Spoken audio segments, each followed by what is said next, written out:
खूब बात बनाती है ना जी। आए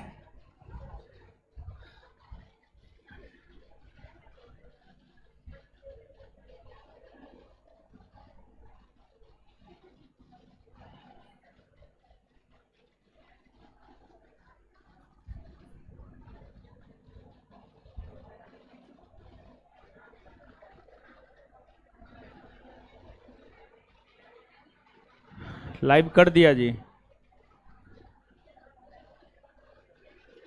चलिए, वो लड़का का नाम है दरोगा 2017 की दर्द भरी कहानी।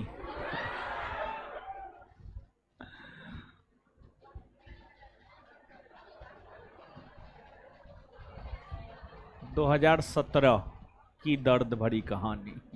महाराज अपना नाम लिखिए। चलिए, तो ऑनलाइन वाले लोग बताइए, दिखाई सुनाई दे रहे हैं?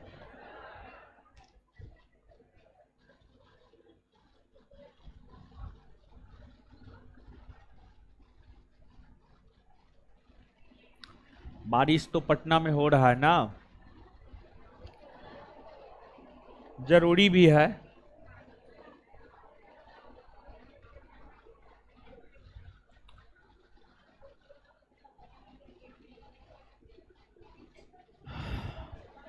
अब हटा दीजिए,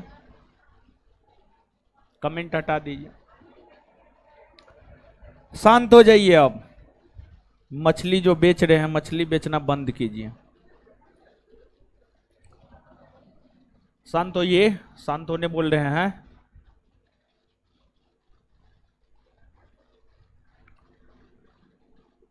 तो कल जो है पढ़ा रहे थे भारतीय संविधान के विभिन्न पहलू। उसमें भारत का संविधान जो 22 भागों में बटा हुआ था, उसके विषय में हम आपको बताए हैं। और फिर आपको भारतीय संविधान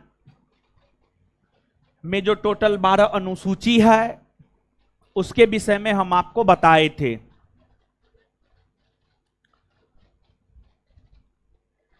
उसके आगे इस चैप्टर में जो भी है उन चीजों को हम लोग जानेंगे, लेकिन उससे पहले 2, 4, 5 प्रश्न हम आपसे पूछ रहे हैं, आप जवाब दीजिए, तब आगे बढ़ेंगे। बताइए, संविधान संशोधन को लेकर प्रावधान भारतीय संविधान के किस भाग में है? भाग 20। केंद्र राज्य संबंध को लेकर प्रावधान किस भाग में? भाग 11। सहकारी समिति को लेकर प्रावधान 9 का ख। 9 का ख। और जो सहकारी समिति है, इसको लेकर प्रावधान अनुच्छेद 43 के ख में भी है। अनुच्छेद 43 के ख में भी है। जो 64 पोस्ट वाला बिहार एक्साइज मेंस का परीक्षा हुआ है, उसमें यह प्रश्न पूछा गया था कि सहकारी समिति को लेकर प्रावधान भारतीय संविधान के किस अनुच्छेद में है, तो उस प्रश्न का उत्तर होता अनुच्छेद 43 का ख। 43 का ख। तो इसके बाद आगे बताइएगा, जो मौलिक कर्तव्य है उसकी चर्चा कौन भाग में है? भाग 4 का क। आगे बताइएगा, भूमि सुधार को लेकर प्रावधान किस अनुसूची में? 9वीं में ना। पंचायती राज व्यवस्था को कितना विषय काम करने के लिए दिए गए? 29। कितना विषय? 29। नगर पालिका को काम करने के लिए कितना विषय? 18 ना। वर्तमान में राजभाषा की कुल संख्या कितनी है? 22 ना। 22 है। आगे बताइएगा, राज्यसभा में सीटों के बंटवारा के विषय में जानकारी कौन अनुच्छेद देता है? चौथी अनुसूची ना। चौथी अनुसूची ना। चलिए ठीक है। अब देखिएगा, अब आपको इस चैप्टर में अनुच्छेद 1 से लेकर अनुच्छेद 395 तक पूरा का पूरा जो है आपको दे दिया गया है। तो अब आपको क्या हम यहीं पर पूरा का पूरा अनुच्छेद पढ़ाएंगे? तो इसको लेकर हम आपको बतलाना चाहते हैं कि यहीं पर अनुच्छेद 1 से लेकर अनुच्छेद 395 तक हम आपको नहीं पढ़ाएंगे। जब यहीं पर पढ़ा देंगे तो पूरा पॉलिटी खत्म हो जाएगा, समझे? तो दे दिए हैं, लेकिन हाँ कुछ अनुच्छेद महत्वपूर्ण है। जो कुछ महत्वपूर्ण अनुच्छेद है उसको हम टिक मरवा सकते हैं, टिक मरवा देंगे। और आगे जब आप पढ़ेंगे तो जैसे आप अगला चैप्टर पढ़ेंगे, चैप्टर 5 के बाद चैप्टर 6 जब आप पढ़ेंगे तो चैप्टर 6 में भारतीय संघ और राज्य क्षेत्र के विषय में जब आप पढ़ेंगे तो वहां पर अनुच्छेद 1 से लेकर अनुच्छेद 4 तक हम आपको बताएंगे। फिर 7वां चैप्टर नागरिकता पढ़ेंगे तो वहां पर अनुच्छेद 5 से लेकर अनुच्छेद 11 तक बताएंगे। फिर 8वां चैप्टर मौलिक अधिकार आप पढ़ेंगे तो वहां अनुच्छेद 12 से लेकर अनुच्छेद 35 तक बताएंगे। फिर अगला चैप्टर राज्य के नीति निर्देशक तत्व पढ़ेंगे तो वहां अनुच्छेद 36 से अनुच्छेद 51 को बताएंगे। फिर अगला चैप्टर मौलिक कर्तव्य पढ़ेंगे तो 51 का क बताएंगे। और फिर अगला चैप्टर जब आप संघ का शासन पढ़ेंगे तो अनुच्छेद 52 से अनुच्छेद 151 बताएंगे। और फिर जब राज्य का शासन पढ़ेंगे तो अनुच्छेद 152 से अनुच्छेद 237 बताएंगे। और फिर केंद्र शासित प्रदेश का शासन प्रशासन पढ़ेंगे तो अनुच्छेद 239 से 242। और जब पंचायती राज पढ़ेंगे तो 243 ऑनवर्ड हम लोग आगे बढ़ते जाएंगे। तो कहने का मतलब ये हुआ कि आगे पॉलिटी के अंतर्गत हमें जो अलग अलग चैप्टरों को पढ़ने हैं उसमें भी अनुच्छेदों को भी हम लोगों को देखना पड़ेगा। तो इसी वजह से यहां पर अनुच्छेद को हम लोग नहीं देखेंगे, लेकिन अनुच्छेद के बाद इसी चैप्टर में जब आप आगे बढ़ेंगे तो आपको एक मिलेगा वरीयता अनुक्रम, एक मिलेगा आपको वरीयता अनुक्रम। तो ये वरीयता अनुक्रम क्या होता है, इसको क्यों जारी किया गया है और किसका क्या रैंकिंग है, इस बात को हम लोग यहां पर जानने का प्रयास करते हैं।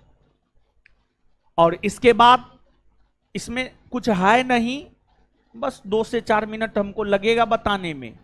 फिर अगले चैप्टर की ओर हम लोग प्रस्थान कर जाएंगे और हमारा जो अगला चैप्टर होगा, हमारा अगला चैप्टर होगा भारतीय संघ और राज्य क्षेत्र। भारतीय संघ और राज्य क्षेत्र ये हमारा अगला चैप्टर होगा, समझ गए? तो इसको जान लीजिए। देखिए, नेता जिसको राजनेता कहा जाता है, लीडर अंग्रेजी में कहा जाता है। कभी कभी आप देखते होंगे मंच पर बैठने के लिए आपस में ही नेता झगड़ा कर लेता है, एक दूसरे का कुर्सी छीनने का काम करता है। तो भारत की राजनीतिक व्यवस्था में मर्यादित परंपरा बनी रहे और इस प्रकार की शर्मसार करने वाली घटना घटित ना हो कि प्रधानमंत्री और राष्ट्रपति जैसे संवैधानिक पद पर आसीन लोग, प्रधानमंत्री और राष्ट्रपति जैसे संवैधानिक पद पर आसीन लोग कुर्सी के लिए स्टेज पर मारामारी करे। मतलब भारतीय राजनीतिक परंपरा में अनुशासन बनाए रखने के लिए वरीयता अनुक्रम जारी किया गया है और किसी भी सरकारी अवसर पर उस वरीयता अनुक्रम के अनुसार ही राष्ट्रपति, प्रधानमंत्री, राज्यपाल, राज्यों के मुख्यमंत्री, भूतपूर्व प्रधानमंत्री, भूतपूर्व राष्ट्रपति को बैठने के लिए सीटिंग अरेंजमेंट किया जाता है और सबको पहले से यह बात पता रहे कि हम इस पद पर हैं तो हम अग्रिम पंक्ति में बैठेंगे, हम उसके नीचे वाले पद पर हैं तो हम दूसरी पंक्ति में बैठेंगे, उसके और नीचे वाले पद में हैं तो तीसरी पंक्ति में बैठेंगे। मतलब इस प्रकार की घटनाएं घटित ना हो कि ये नेता उसका कुर्सी खींच लिया, वो नेता उसका कुर्सी खींच लिया। इससे राजनीतिक मर्यादाएं भंग होती है और भारत जैसी विशाल लोकतांत्रिक देश की ओर विश्व के हर देशों का ध्यान रहता है, तो इस प्रकार का चीज ना हो, इसी को लेकर वरीयता अनुक्रम जारी किया गया है। और वरीयता अनुक्रम 26 जुलाई 1979 ईस्वी 1979 26 जुलाई 1979 ईस्वी को वरीयता अनुक्रम जो है आपको जारी किया गया है और इसमें भारत के विभिन्न पदाधिकारियों को रैंकिंग प्रदान किया गया है और इसमें हम तो लंबा चौड़ा लिस्ट दे दिए हैं, लेकिन मूल तौर पर जो आपके परीक्षा में प्रश्न आता है, परीक्षा में पूछे गए प्रश्नों के आधार पर हम आपको ये बात बतलाना चाह रहे हैं कि आप मुख्य तौर पर पहला रैंकिंग से लेकर के 10वां रैंकिंग तक, पहला रैंकिंग से लेकर के 10वां रैंकिंग तक को अगर आप याद रख लेते हैं तो उतना मात्र से भी परीक्षा में आपका काम जो है चल जाता है। अब आप देखेंगे भारत के विभिन्न पदाधिकारियों को जो रैंकिंग दिया गया है उसमें पहला रैंक भारत के राष्ट्रपति को दिया गया है। पहला रैंक की अगर हम लोग बात करें तो जो पहला रैंक है, पहला रैंक दिया गया है भारत के राष्ट्रपति को, पहला रैंक भारत के राष्ट्रपति को दिया गया है। देखिए पहला रैंक भारत के राष्ट्रपति को जो दिया गया है इसके पीछे कई सारे कारण हैं। एक तो पहला और सबसे प्रमुख कारण यह है कि अगर आप भारत के संविधान को पढ़ेंगे तो सारी शक्तियां राष्ट्रपति में निहित देखने को मिलेगा, सारी शक्तियां राष्ट्रपति में निहित देखने को मिलेगा। यह मुख्य कारण है कि राष्ट्रपति को वरीयता क्रम में पहला रैंक प्रदान किया गया है। राष्ट्रपति के बाद दूसरा रैंक अगर देखा जाए तो दूसरा रैंक जो है आपको उपराष्ट्रपति को दिया गया है। दूसरा रैंक अगर देखा जाए तो दूसरा रैंक जो है आपको उपराष्ट्रपति को दिया गया है और फिर तीसरा रैंक देश के प्रधानमंत्री को दिया गया है। तीसरा रैंक देश के प्रधानमंत्री को दिया गया है। आप अगर टेलीविजन सब देखते होंगे, यूट्यूब सब देखते होंगे, किसी भी सरकारी कार्यक्रम में अगर राष्ट्रपति, उपराष्ट्रपति, प्रधानमंत्री सभी लोग मौजूद होते हैं तो उस स्थिति में आप सबसे अग्रिम पंक्ति में श्रीमती द्रौपदी मुर्मू को देखेंगे, फिर उसके पीछे जगदीप धनखड़ को देखेंगे, फिर उसके पीछे श्री नरेंद्र मोदी जी को देखेंगे।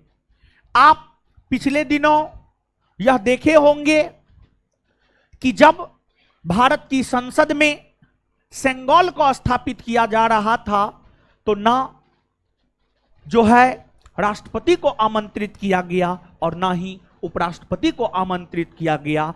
और दूसरी घटना, जब अयोध्या में राम मंदिर का उद्घाटन किया जा रहा था तो ना ही राष्ट्रपति को आमंत्रित किया गया था और ना ही आमंत्रित तो हुए थे, राष्ट्रपति उपराष्ट्रपति आमंत्रित तो हुए थे, लेकिन वे लोग गए नहीं। ऐसा नहीं था कि जाने का मन उन लोगों का आंतरिक तौर पर नहीं रहा होगा। राम मंदिर के उद्घाटन समारोह में कौन ऐसा अभागा होगा कि जिसको जाने का मन नहीं होगा?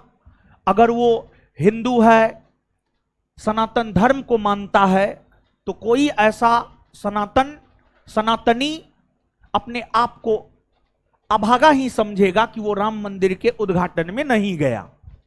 तो कुल मिलाकर के कैमरा प्रेम के वजह से जो है इन लोगों को रोका गया, आमंत्रण देने के बावजूद भी जो है इन लोगों को रोका गया कि ऐसा ना सारा फोकस जो है मोदी जी से हट करके इन्हीं लोगों के ऊपर आ जाए। समझ गए? तो वहां पर फिर राष्ट्रपति को ही जो भी काम करना होता, राष्ट्रपति वहां पर है, राष्ट्रपति सर्वे सर्वा है। जैसे कहने का मतलब यह है कि अगर कहीं पर पिताजी है और आप भी है तो निर्णय तो पिताजी लेंगे, आप थोड़े निर्णय लेंगे। यानी कहने का मतलब यह हुआ कि जो ऊंचे हैं, जो बड़े पद पर हैं, जो बड़े संवैधानिक पद पर हैं, सब चीज उनकी ओर आकर्षित हो जाएगा। समझ गए? तो वहीं कुछ सरकारी कार्यक्रम में देखते होंगे जब सब लोग मौजूद होते हैं, जैसे कि मान लिया जाए कोई शहीद हुआ, उसको श्रद्धांजलि देना है दिल्ली में, तो आप देखेंगे सबसे पहले राष्ट्रपति जाकर के फूल अर्पित करते हैं, फिर उपराष्ट्रपति, फिर जाकर के प्रधानमंत्री फूल अर्पित करते हैं। तो यही है शिष्टाचार, यही है अनुशासन। इसी को तो बनाए रखने के लिए जो है यह वरीयता क्रम जारी किया गया है। तो आपको पहला रैंक राष्ट्रपति, दूसरा रैंक उपराष्ट्रपति, तीसरा रैंक प्रधानमंत्री, और फिर चौथा रैंक की अगर हम लोग बात करें तो चौथा रैंक जो है राज्यों के राज्यपाल को दिया गया है। जो चौथा रैंक है वह आपको राज्यों के राज्यपाल को दिया गया है। तो दूसरा रैंक पर यहां पर हम आपको लिख देते हैं, दूसरा रैंक है उपराष्ट्रपति। फिर तीसरा रैंक है आपको प्रधानमंत्री। फिर चौथा रैंक है आपको राज्यों के राज्यपाल। फिर इसके बाद पांचवा रैंक की अगर आप बात करेंगे तो जो पांचवा रैंक दिया गया है भूतपूर्व राष्ट्रपति को जो है पांचवा रैंक दिया गया है। फिर 5 का कमा रैंक उप प्रधानमंत्री को दिया गया है, उप प्रधानमंत्री। और फिर जो छठा रैंक लोकसभा के अध्यक्ष और सुप्रीम कोर्ट के मुख्य न्यायाधीश। छठा रैंक जो है लोकसभा के अध्यक्ष और सुप्रीम कोर्ट के मुख्य न्यायाधीश, इन दोनों को छठा रैंक दिया गया है। और फिर 7वां रैंक की अगर आप बात करेंगे तो 7वां रैंक पर कई सारे लोगों को रखा गया है। जैसे 7वां रैंक पर राज्यों के मुख्यमंत्री के बाद जो केंद्रीय कैबिनेट मंत्री होते हैं, केंद्रीय कैबिनेट मंत्री हो गए, राज्यों के मुख्यमंत्री हो गए, लोकसभा में विपक्ष के नेता हो गए, इन सभी को 7वां रैंक प्रदान किया गया है। और भारत के भीतर दिया जाने वाला जो सर्वोच्च पुरस्कार है वह आपको भारत रत्न पुरस्कार है। और भारत रत्न पुरस्कार एकमात्र पुरस्कार है जिसे वरीयता क्रम में स्थान दिया गया है। और जो भारत रत्न पुरस्कार प्राप्त व्यक्ति है उसे वरीयता क्रम में 7 का कमा स्थान प्रदान किया गया है, 7 का कमा स्थान प्रदान किया गया है। और जो भारत रत्न पुरस्कार है भारत रत्न पुरस्कार की शुरुआत 1954 ईस्वी में कांग्रेस की सरकार के द्वारा की गई थी और यह पुरस्कार आज तक दिया जाता रहा है। लेकिन बीच में कुछ समय के लिए जब देश में पहली बार 1977 ईस्वी में गैर कांग्रेसी सरकार बनी और विशेष तौर पर 1977 से लेकर के 1977 से लेकर 1980 ईस्वी तक जब देश में पहली बार गैर कांग्रेसी सरकार रही थी तो इस अवधि के दौरान भारत रत्न पुरस्कार को बंद कर दिया गया था। भारत रत्न पुरस्कार को बंद कर दिया गया था और इस अवधि के दौरान देश में जनता पार्टी की सरकार रही थी। देश में जनता पार्टी की सरकार रही थी और जनता पार्टी के सरकार के अंतर्गत इस अवधि के दौरान दो प्रधानमंत्री बने थे, एक मोरारजी देसाई 1977 से 1979 और दूसरे चौधरी चरण सिंह 1979 से 1980। फिर 1980 में लोकसभा के चुनाव हुए और फिर से कांग्रेस की सरकार 1980 में बन गई और जब दोबारा 1980 में कांग्रेस की सरकार बनी तो फिर से भारत रत्न पुरस्कार को 1980 ईस्वी में शुरू कर दिया गया और तब से लेकर आज तक भारत रत्न पुरस्कार दिए ही जाते रहे हैं। एक तो भारत रत्न पुरस्कार प्राप्त व्यक्ति को वरीयता क्रम में स्थान मिला है और दूसरी बात यह है कि भारत के भीतर दिए जाने वाले सभी पुरस्कारों में एकमात्र भारत रत्न पुरस्कार है जो कि एक संवैधानिक पुरस्कार है। भारत रत्न पुरस्कार की अगर हम लोग बात करें तो यह एक संवैधानिक पुरस्कार है और यह पुरस्कार भारतीय संविधान के अनुच्छेद 18, भारतीय संविधान के अनुच्छेद 18 को जब आप विस्तार पूर्वक पढ़ेंगे तो आपको यह पता चलेगा कि जो भारत रत्न पुरस्कार है यह अनुच्छेद 18 के तहत जो है आपको दिए जाते हैं। सात को में भारत रत्न पुरस्कार प्राप्त व्यक्ति को स्थान दिया गया है तो यहां पर हम आपको लिख देते हैं। पांचवा स्थान अगर देखा जाए भूतपूर्व राष्ट्रपति, 5 का कमा स्थान अगर देखा जाए तो उप प्रधानमंत्री,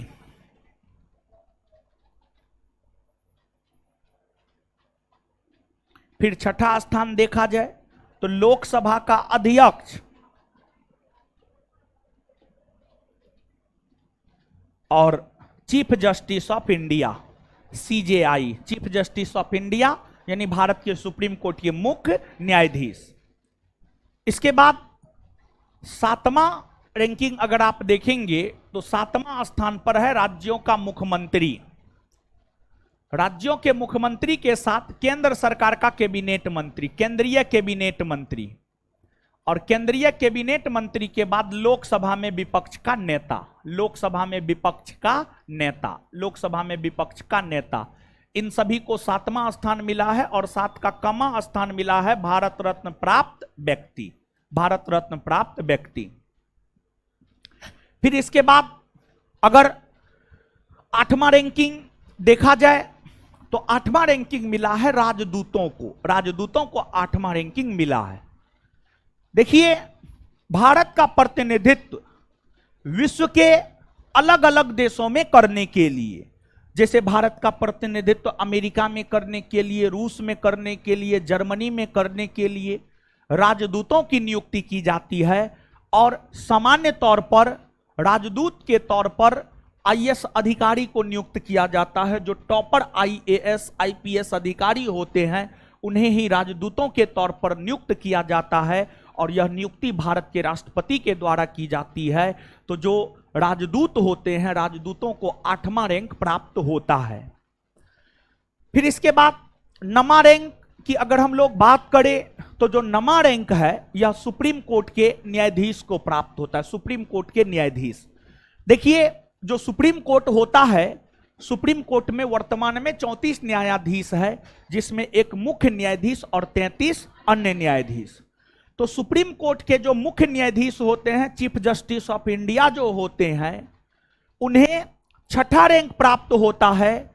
लेकिन मुख्य न्यायाधीश के अलावे जो सुप्रीम कोर्ट के अन्य न्यायाधीश होते हैं उन्हें वरीयता क्रम में नमा रैंक प्राप्त होता है, 9th नमा रैंक प्राप्त होता है, नमा। फिर इसके बाद 9 का क अगर आप देखेंगे तो जो संघ लोक सेवा आयोग के अध्यक्ष होते हैं और जो मुख्य चुनाव आयुक्त होते हैं और जो भारत के नियंत्रक महालेखा परीक्षक होते हैं, संघ लोक सेवा आयोग के अध्यक्ष, भारत के मुख्य चुनाव आयुक्त और जो आपको भारत के नियंत्रक महालेखा परीक्षक होते हैं, इन सभी को 9 का कमा रैंक प्राप्त होता है। फिर आपको 10वां रैंक अगर देखा जाए तो 10वां रैंक राज्यसभा के उपसभापति, लोकसभा के उपाध्यक्ष और फिर राज्यों के उप मुख्यमंत्री, इन सभी को वरीयता क्रम में 10वां रैंक मिलता है।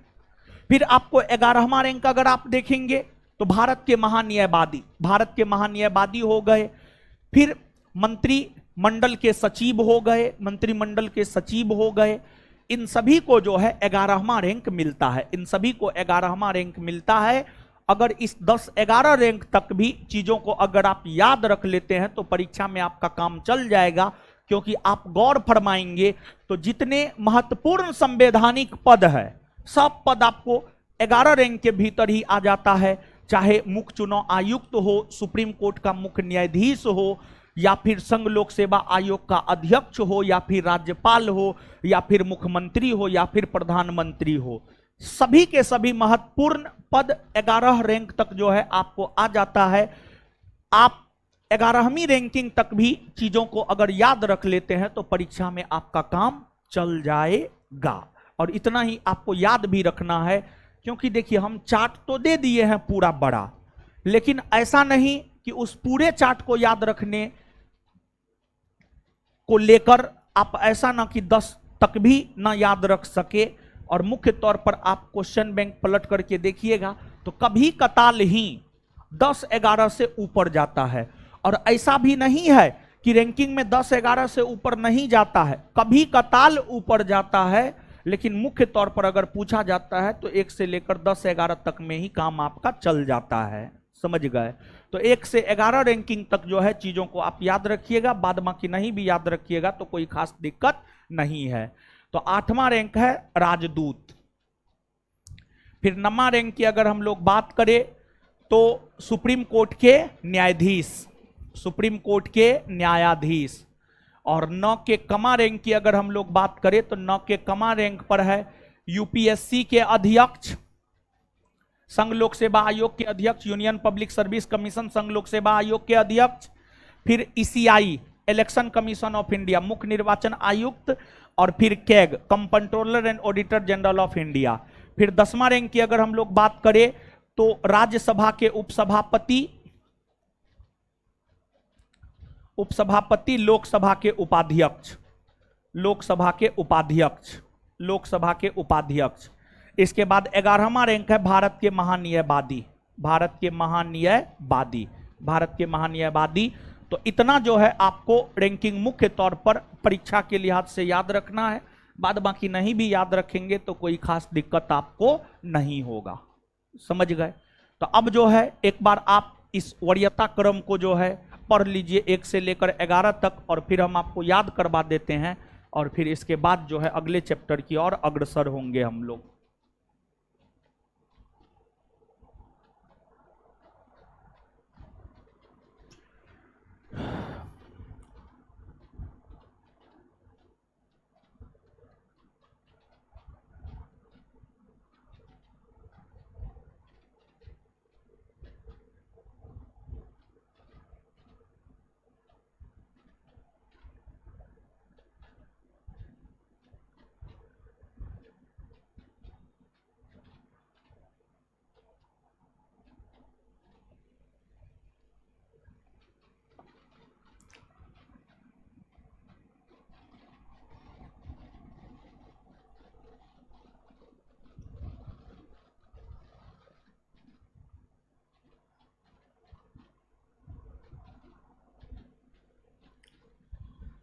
पढ़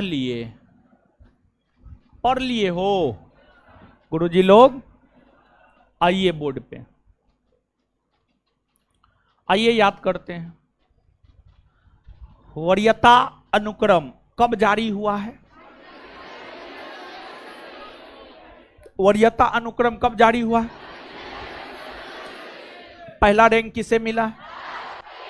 पहला रैंक, दूसरा रैंक, तीसरा रैंक, चौथा, पांचवा, पांच का कमा, पांच का कमा, छठा, लोकसभा अध्यक्ष और सुप्रीम कोर्ट के मुख्य न्यायाधीश। सुप्रीम कोर्ट के छठा रैंक किसको किसको मिला है? सातवां रैंक,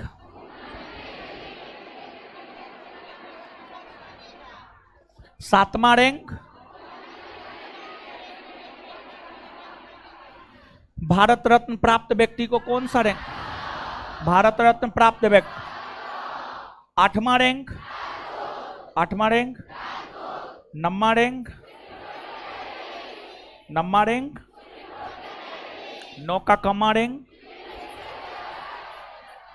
नौ का कमा रैंक संघ लोक सेवा आयोग के अध्यक्ष, मुख्य चुनाव आयुक्त और भारत के महानियंत्रक एवं महालेखा परीक्षक। नौ का कमा रैंक किसको किसको मिला है? 10वां रैंक, 10वां रैंक, 11वां रैंक, 11वां रैंक।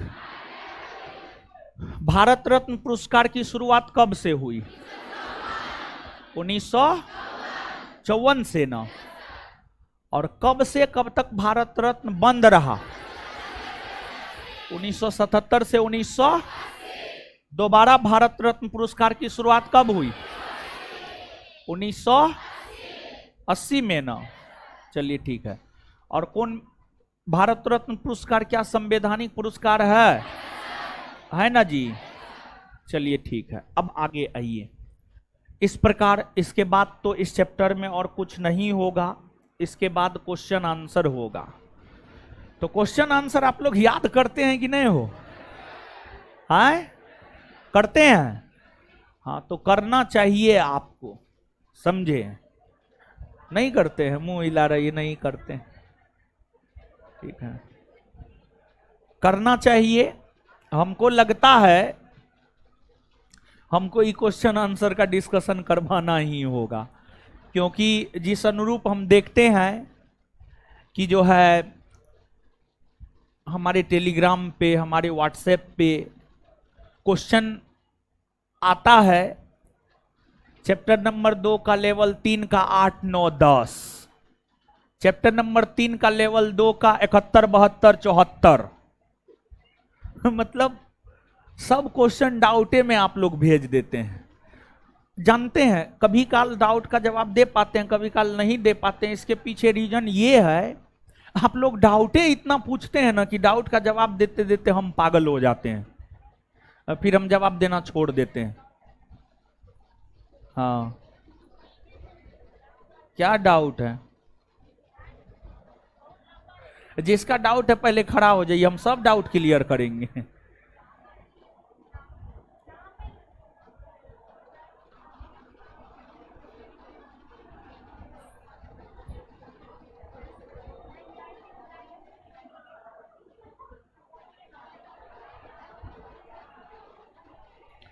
है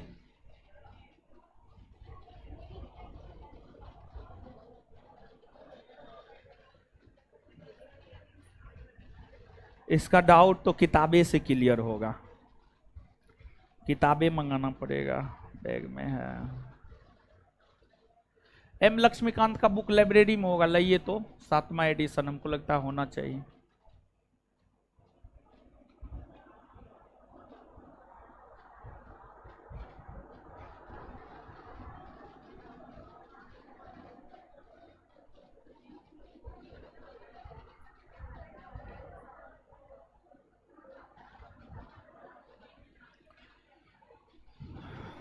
लेकिन आप लोग डाउट भेजते हैं तो कम से कम नाम लिख करके भेजा कीजिए।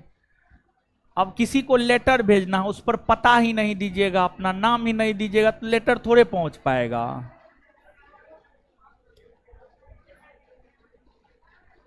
तो हमको लग रहा है, हाँ हम बोल रहे थे, हमको लग रहा है कि क्वेश्चन आंसर हमको करवाना ही पड़ेगा, समझे। तो रखेंगे शनिवार रविवार को क्लास रखेंगे, ठीक है। सोच रहे हैं रविवार को क्लास रख करके क्वेश्चन आंसर करवाएं, क्या है? काहे रविवार को नहीं पढ़ते हैं आप लोग? रविवार को पढ़ाई से उपवास रहता है और रिवीजन, ओ हाँ रिवीजन भी करना रहता है। हम तो किताबें से लिखे हैं, नोट में हो, हमारे नोट में तो गलती नहीं होना चाहिए, लेकिन फिर भी किताब देख लेते हैं। आप लोग डाउट बहुत भेजा करते हैं। तो आइए, छठा एडिशन है जी, छठा एडिशन है, दीजिए। तो रुकिए, किताब लेकर के भी चल जाइएगा, 1 मिनट रुकिए। ऑनलाइन वाले लोग, एगो डाउट आ गया है इन लोग का।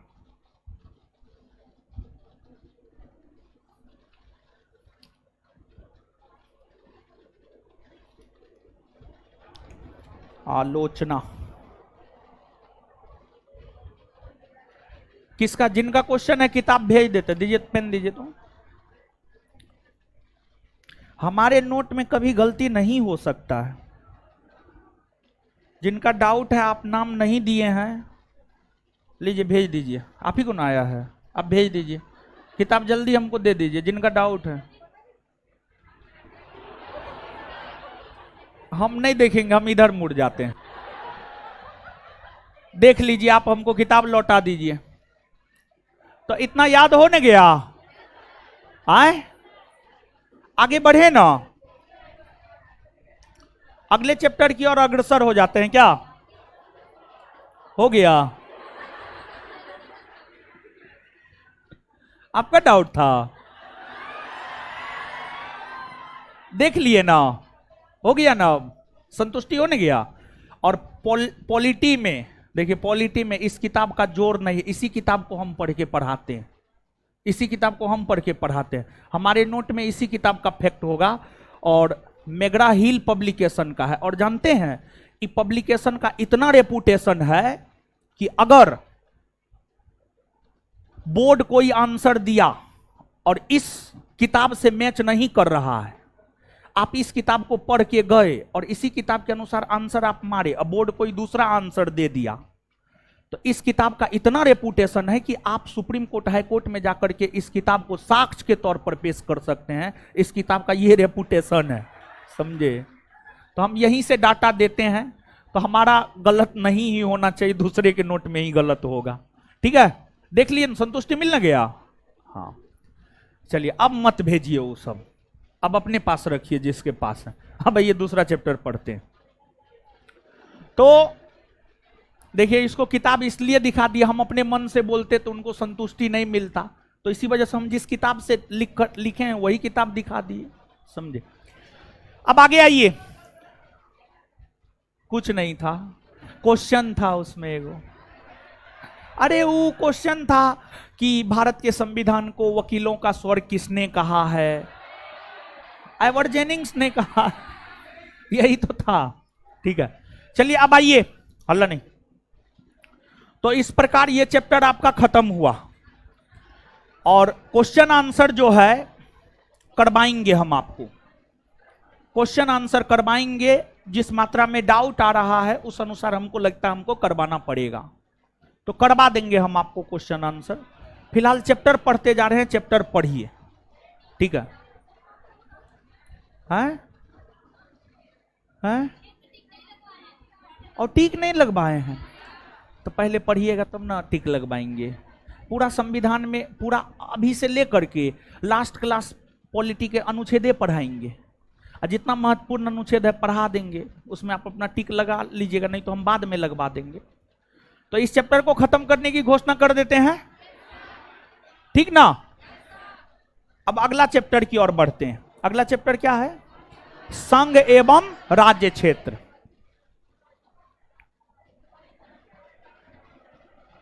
संघ एवं राज्य क्षेत्र।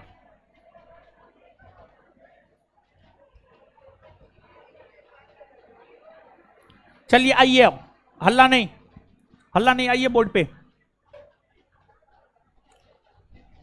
देखिए। है हल्ला नहीं, हल्ला काहे कर रहे हैं, शांत रहिए ना, शांत रहिए। संघ एवं राज्य क्षेत्र, देखिए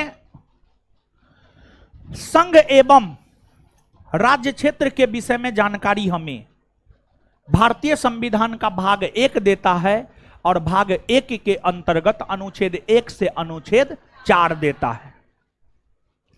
तो अब सबसे पहले हम लोग यहां पर अनुच्छेद 1 से लेकर अनुच्छेद 4 तक को ही पढ़ लेते हैं।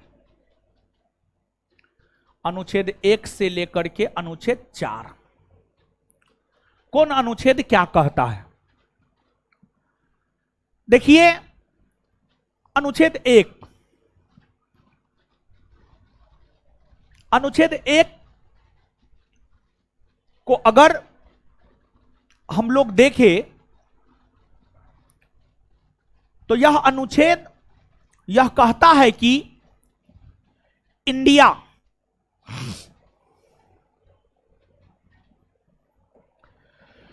अर्थात भारत, इंडिया अर्थात भारत राज्यों का संघ है, राज्यों का संघ है। अनुच्छेद 1 यह कहता है कि इंडिया अर्थात भारत राज्यों का संघ है। यह अनुच्छेद हमें मूल तौर पर 2 बात की जानकारी देता है।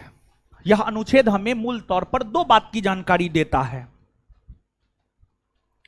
एक तो यह अनुच्छेद हमें यह जानकारी देता है कि भारत का संवैधानिक नाम क्या है। भारत का संवैधानिक नाम क्या है, मतलब संविधान में भारत के लिए किन किन नामों का प्रयोग हुआ है। देखिए यूं तो भारत को कई नामों से जाना जाता है। भारत को हिंदुस्तान भी कहा जाता है, भारत को आर्यावर्त भी कहा जाता है, भारत को जम्बू द्वीप भी कहा जाता है, भारत को इंडिया भी कहा जाता है, भारत को भारत भी कहा जाता है। तो इन तमाम नामों से अपने देश को जाना जाता है। लेकिन अगर आप संविधान को पढ़ते हैं, भारतीय संविधान को पढ़ते हैं, तो भारत के संविधान में या तो भारत के लिए इंडिया शब्द का जिक्र है या भारत के लिए भारत शब्द का जिक्र है। तीसरा किसी भी शब्द का जिक्र संविधान में नहीं है। तीसरा किसी भी शब्द का जिक्र संविधान में नहीं है, संविधान में नहीं है।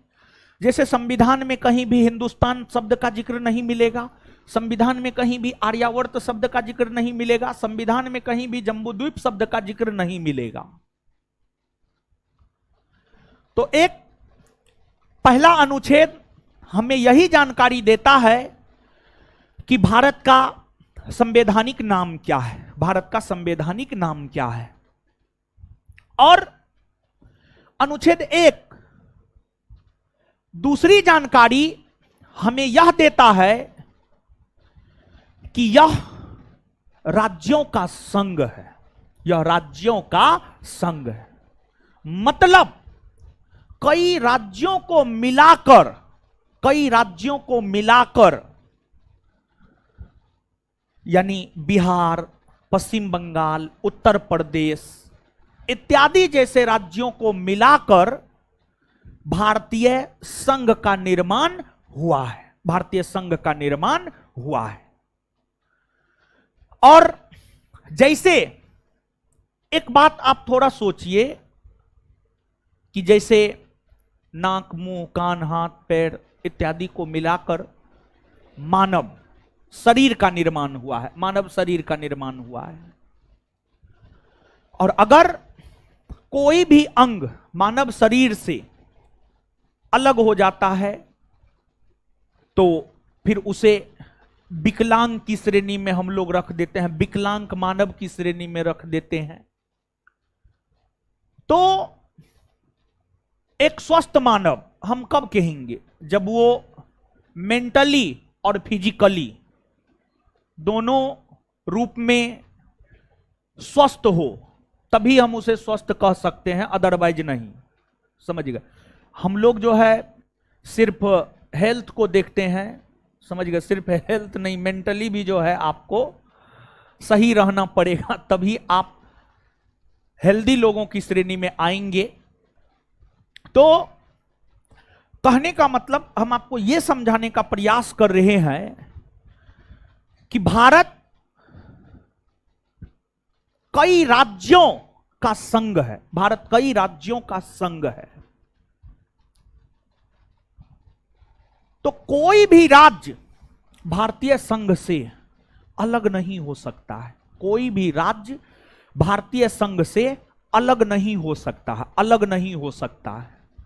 बंगाल हो, बिहार हो, उत्तर प्रदेश हो, उत्तराखंड हो, गुजरात हो, अरुणाचल प्रदेश हो, केरल हो, तमिलनाडु हो, कुछ भी हो जाए, भारतीय संघ से कोई भी राज्य अलग नहीं हो सकता है। और भारतीय संघ की अगर हम बात करें तो भारतीय संघ के अंतर्गत भारत के 28 राज्य आते हैं। भारतीय संघ के अंतर्गत भारत के 8 केंद्र शासित प्रदेश आते हैं, भारत के 8 केंद्र शासित प्रदेश आते हैं। और अगर भारत सरकार ने किसी क्षेत्र को जीता है तो वह भी भारतीय संघ के अंतर्गत ही आते हैं, वह भी भारतीय संघ के अंतर्गत ही आते हैं। और भारतीय संघ से ना तो किसी राज्य को अलग होने का अधिकार है और भारतीय संघ से ना किसी केंद्र शासित प्रदेश को अलग होने का अधिकार है, ना किसी केंद्र शासित प्रदेश को अलग होने का अधिकार है। भारतीय संघ के अंतर्गत जो 28 राज्य आते हैं, हिमाचल प्रदेश, पंजाब, हरियाणा, उत्तराखंड, उत्तर प्रदेश, राजस्थान, गुजरात, मध्य प्रदेश, महाराष्ट्र, गोवा, कर्नाटक, केरल, तमिलनाडु, आंध्र प्रदेश, तेलंगाना, छत्तीसगढ़, ओडिशा, झारखंड, बिहार, पश्चिम बंगाल, सिक्किम, अरुणाचल प्रदेश, असम, मेघालय, नागालैंड, मणिपुर, मिजोरम, त्रिपुरा, ये 28 राज्य भारतीय संघ के अंतर्गत आते हैं। और भारतीय संघ के अंतर्गत जो ये 28 राज्य आते हैं, कोई भी भारत से अलग नहीं हो सकता है, कोई भी भारत से अलग नहीं हो सकता, किसी भी सूरत में अलग नहीं हो सकता है। इसके बाद जो भारत में 8 केंद्र शासित प्रदेश है, लद्दाख, जम्मू कश्मीर, फिर आपको चंडीगढ़, दिल्ली, दादर नगर हवेली तथा दमन और द्वीप, फिर आपको लक्षद्वीप, पुडुचेरी, अंडमान निकोबार द्वीप समूह, ये जो 8 केंद्र शासित प्रदेश है, ये भी कभी भी किसी भी सूरत में भारतीय संघ से अलग नहीं हो सकता है। और आपको जो राज्यों के संघ शब्द का प्रयोग किया गया है, राज्यों के संघ शब्द का प्रयोग किया गया। और एक बात आप जानिए, कहीं भी भारतीय संविधान में संघीय शब्द या संघात्मक शब्द, संघीय शब्द या संघात्मक शब्द का प्रयोग नहीं किया गया है। कहीं भी भारतीय संविधान में संघीय शब्द या संघात्मक शब्द का प्रयोग नहीं किया गया है। अगर संविधान में संघीय शब्द होता या यहीं पर आपको अनुच्छेद 1 में ही अगर संघीय या संघात्मक शब्द होता तो अभी भारत की जैसी राजनीतिक स्थिति है वैसी नहीं होती, फिर भारत की राजनीतिक स्थिति अमेरिका जैसी होती, फिर भारत की राजनीतिक स्थिति अमेरिका जैसी होती। तो भारत के संविधान में कहीं भी संघीय शब्द ना ही संघात्मक शब्द का प्रयोग किया गया है, बल्कि भारत के संविधान में हर जगह राज्यों के संघ शब्द का प्रयोग किया गया है। राज्यों के संघ शब्द का प्रयोग किया गया है। आपसे पूछा जाता है, आप क्वेश्चन होगा इसमें, आप देखिएगा भारत क्या है, तो उसका उत्तर होगा राज्यों का संघ। भारत क्या है, उसका उत्तर होगा राज्यों का संघ। क्वेश्चन में होगा, निश्चित तौर पर होगा, और यह परीक्षा का पूछा हुआ क्वेश्चन है, परीक्षा का पूछा हुआ क्वेश्चन है। अनुच्छेद 1 के बाद अगला अनुच्छेद है अनुच्छेद 2। अनुच्छेद 2 और फिर अनुच्छेद 3। तो पहले अनुच्छेद 2 को जानेंगे, उसके बाद अनुच्छेद 3 को। लेकिन उससे पहले एक बात आप जानिए, एक बात आप जानिए, क्योंकि इसकी चर्चा अनुच्छेद 2 में भी मिलेगा और अनुच्छेद 3 में भी मिलेगा। वो बात यह है कि जैसे अपना देश भारत है, मान लिया जाए कि भारत के भीतर किसी नए राज्यों को प्रवेश दिलाना है, किसी नए भूभाग को प्रवेश दिलाना है, किसी नए क्षेत्र को प्रवेश दिलाना है। मान लिया जाए तिब्बत, तिब्बत भारत के उत्तर में ये तिब्बत है। तिब्बत विवादित क्षेत्र है, तिब्बत विवादित क्षेत्र है। यूं तो वर्तमान में तिब्बत पर चीन का अधिकार है, चीन का अधिकार है। मान लिया जाए भारत तिब्बत को जीतकर भारतीय संघराज्य क्षेत्र में प्रवेश दिलाना चाहता है। भारत अगर तिब्बत को जीतकर तिब्बत को भारतीय संघराज्य क्षेत्र में प्रवेश दिलाना चाहता है, तो यह काम भारत की संसद करेगा, यह काम भारत की संसद करेगा। और भारत की संसद यह काम साधारण बहुमत के आधार पर करेगा, साधारण बहुमत के आधार पर करेगा। दूसरी बात, आपको मान लिया जाए भारत है, भारत में 28 राज्य है।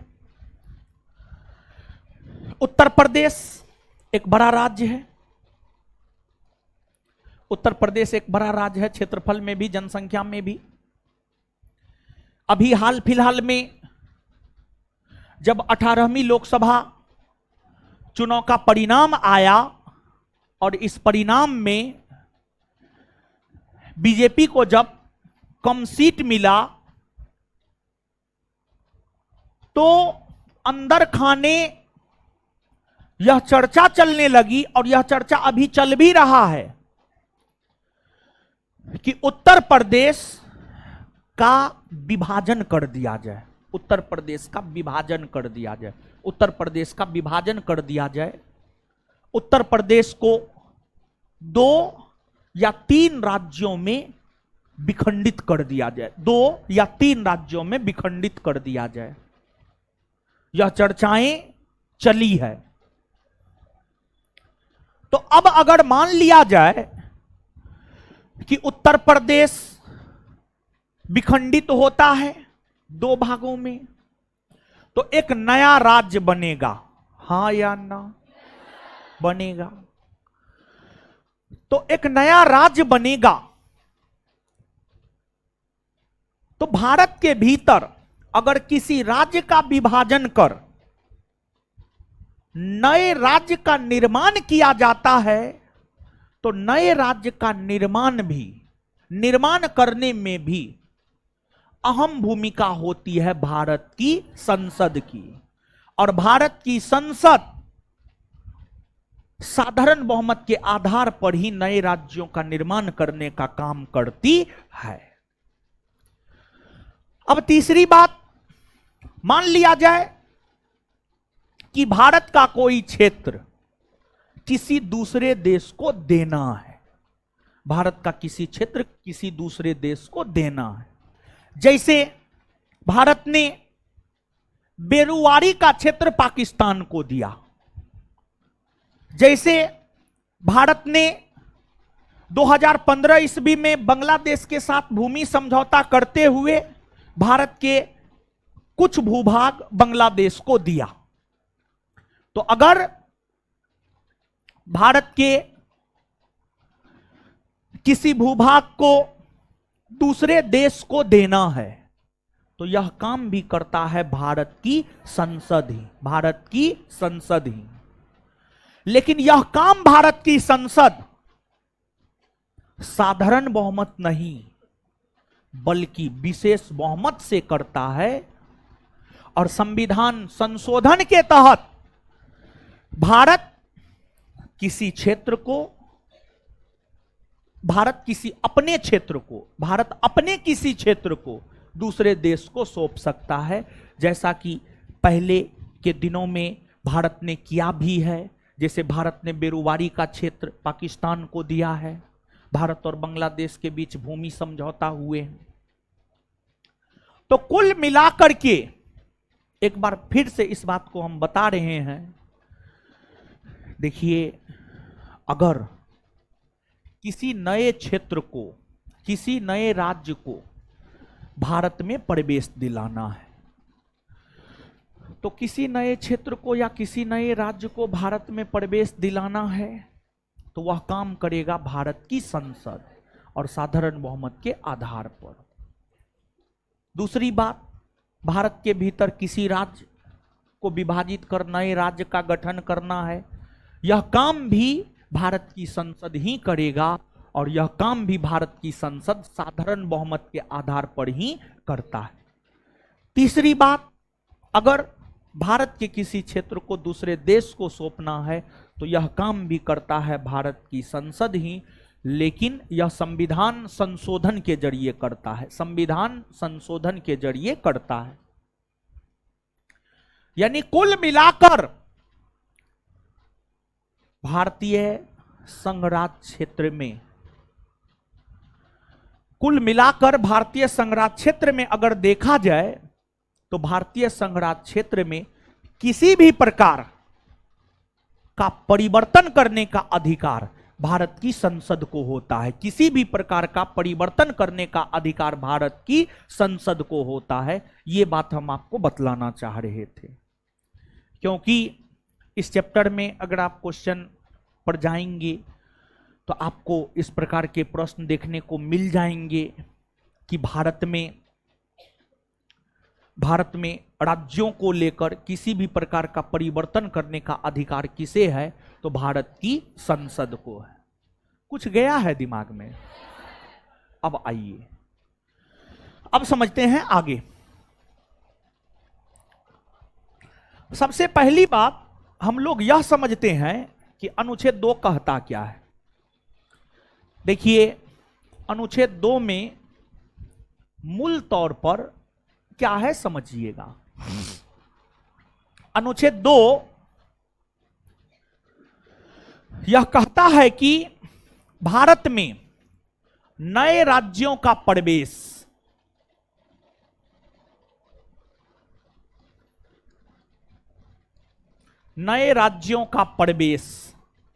भारत की संसद के द्वारा करवाया जाएगा। नए राज्यों का प्रवेश भारत की संसद के द्वारा करवाया जाएगा, यह बात कहता है अनुच्छेद 2। जैसे सिक्किम यहां पर आएंगे तो सिक्किम है। सिक्किम पहले अपने आप में एक स्वतंत्र देश था। सिक्किम पहले अपने आप में एक स्वतंत्र देश था। सिक्किम को भारत में प्रवेश दिलाया गया, और सिक्किम को जो भारत में प्रवेश दिलाया गया, भारत की संसद ने दिलाया। दूसरी बात, जैसे पाक ऑक्यूपाइड कश्मीर, मतलब कश्मीर का वह इलाका जो पाकिस्तान के अधीन है, अगर उसी को भारत की सेना जीत लेता है और उस पर कब्जा कर लेता है सिर्फ भारत की सेना को जीत लेने मात्र और उस पर कब्जा कर लेने मात्र से, उस पर कब्जा कर लेने मात्र से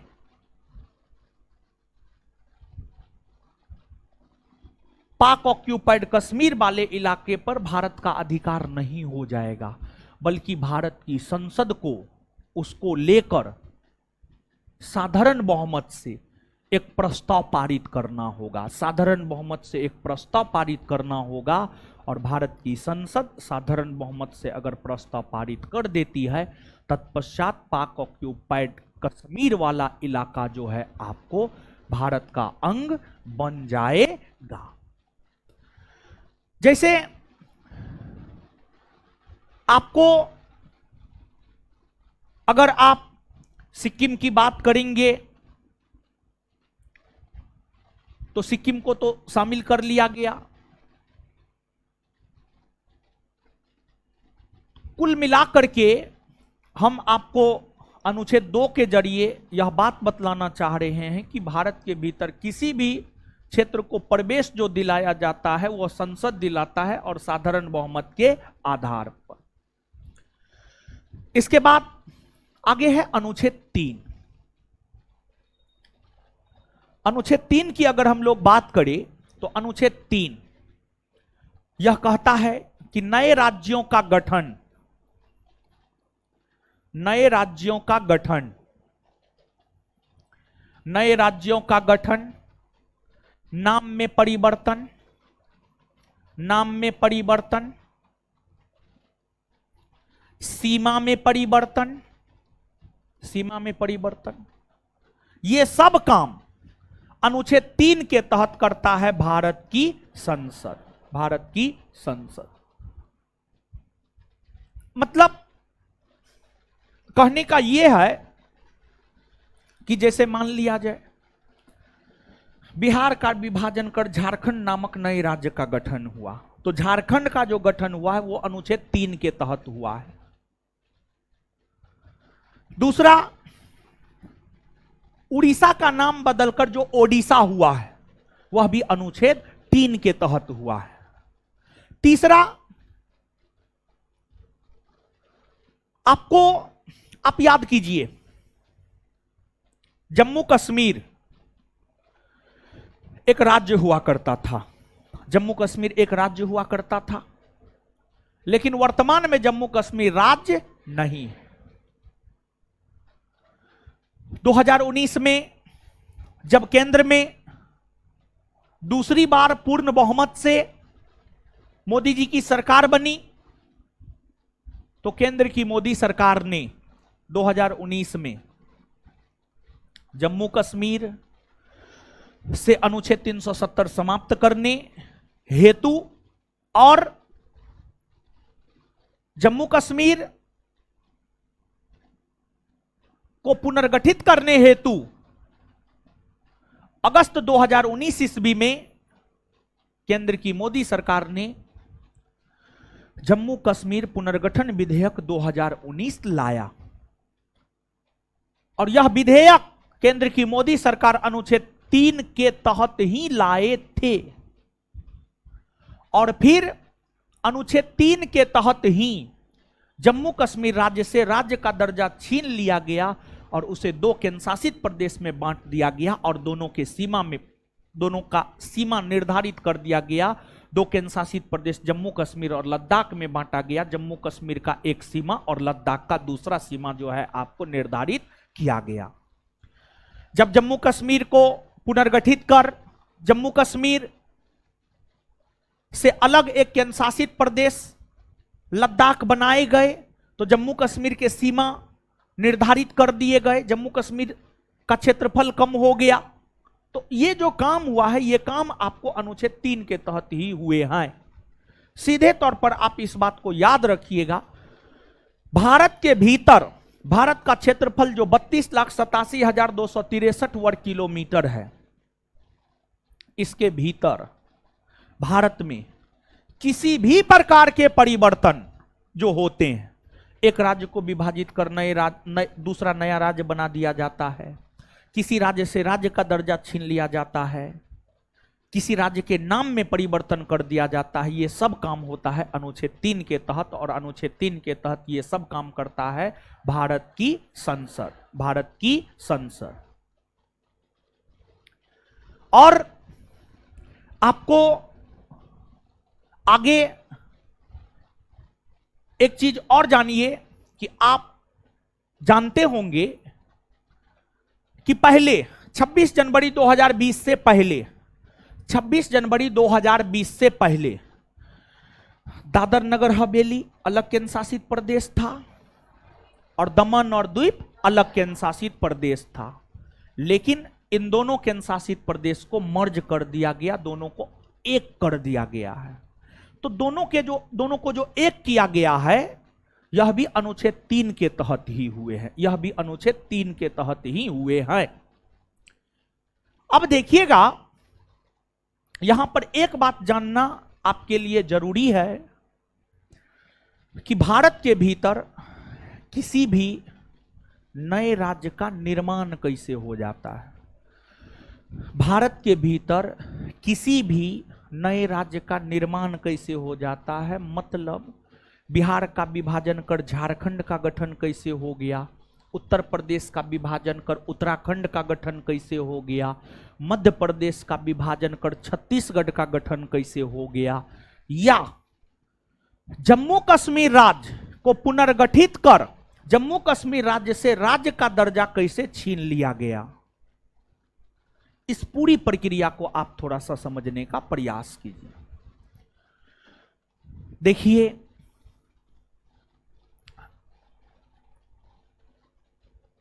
देश के भीतर जो आंतरिक मामले होते हैं, चाहे आंतरिक सुरक्षा से संबंधित मामला हो, चाहे आंतरिक प्रशासन से संबंधित मामला हो, उन सभी के लिए जिम्मेदार होता है देश का गृह मंत्रालय, देश का गृह मंत्रालय। जैसे अभी उत्तर प्रदेश के हाथरस में एक कांड हुआ है जिसमें 100 से अधिक भोले भाले लोग मारे गए, और उसमें 121 के आसपास लोग संभवतः मारे गए हैं, वो आंकड़ा बढ़ भी सकता है। और 121 में अधिकतर महिला ही मारी गई, 100 के आसपास महिला है, 100 के आसपास महिला, समझे। देखिए, हम लोग जो है ना, धर्म को धर्म नहीं रहने दिए हैं, धर्म को पाखंड का एक अड्डा बना दिए हैं, समझे। तो उस बाबा के विषय में विशेष तो जानकारी नहीं है, लेकिन थोड़ा बहुत जानकारी सोशल मीडिया से मिला है कि मतलब उसके चरण को छू लेने से चमत्कार हो जाता है। तो इतना चमत्कारी था, लोगों को मरने से बचा लेता, तब ना हुआ चमत्कारी।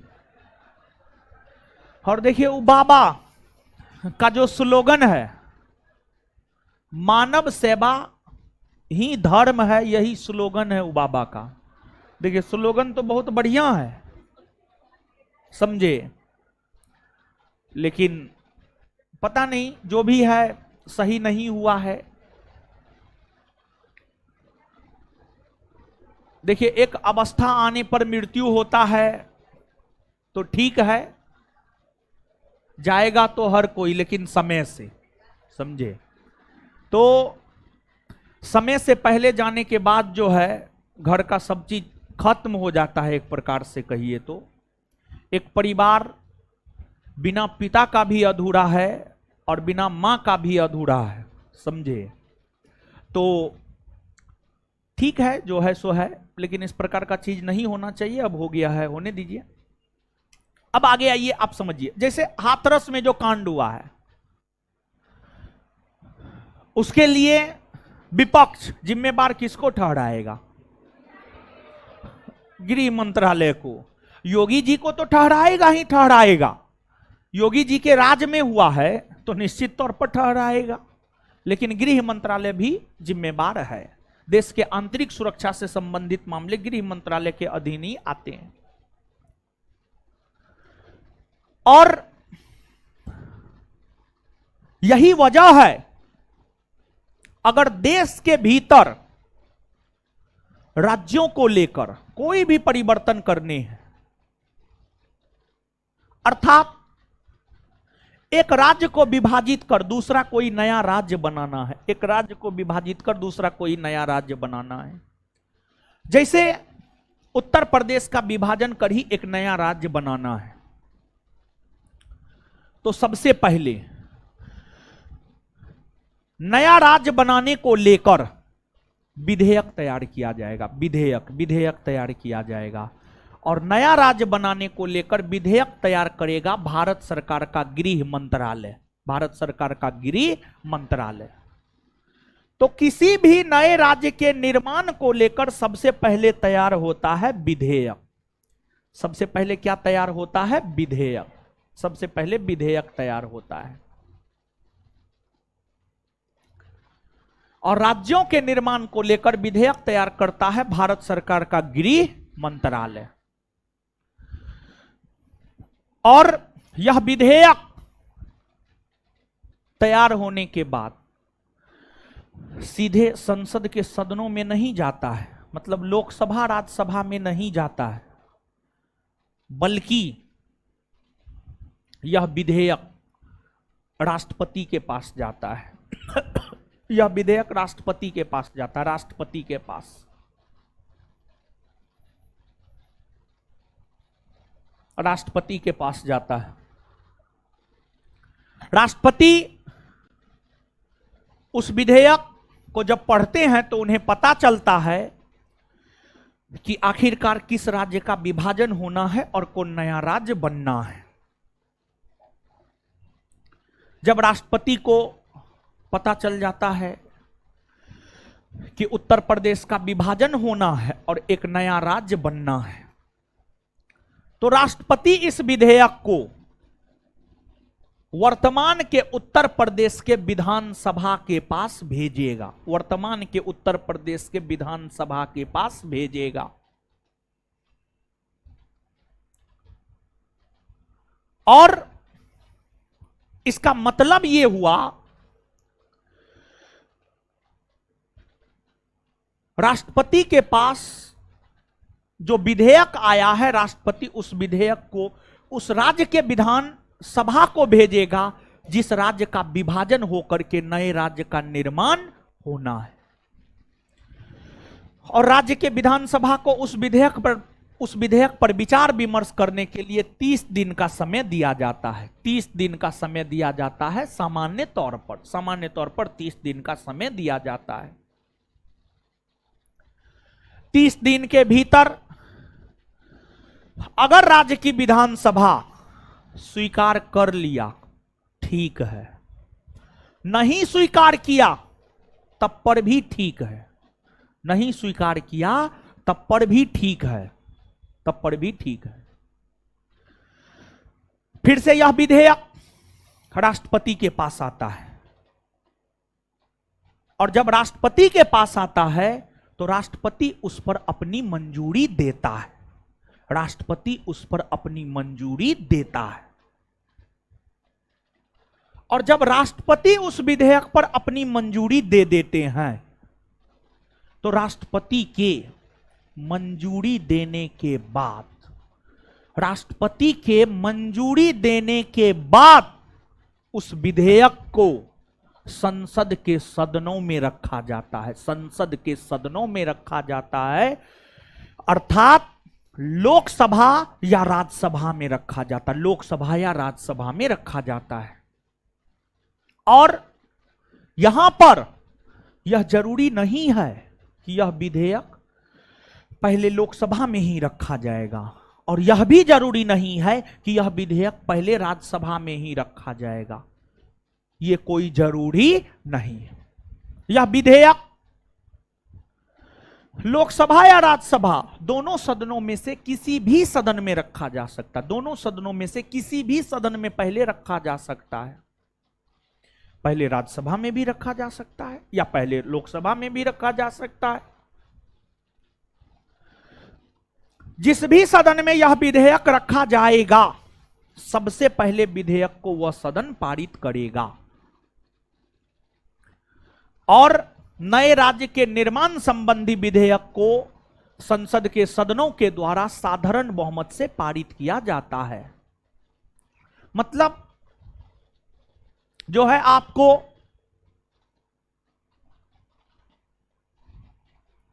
अगर उत्तर प्रदेश का विभाजन होकर नया राज्य बनना है तो वह विधेयक राष्ट्रपति के अनुमति के बाद संसद के सदनों के अंतर्गत मान लिया जाए राज्यसभा में रखा गया तो राज्यसभा को उसे साधारण बहुमत से पारित करना होगा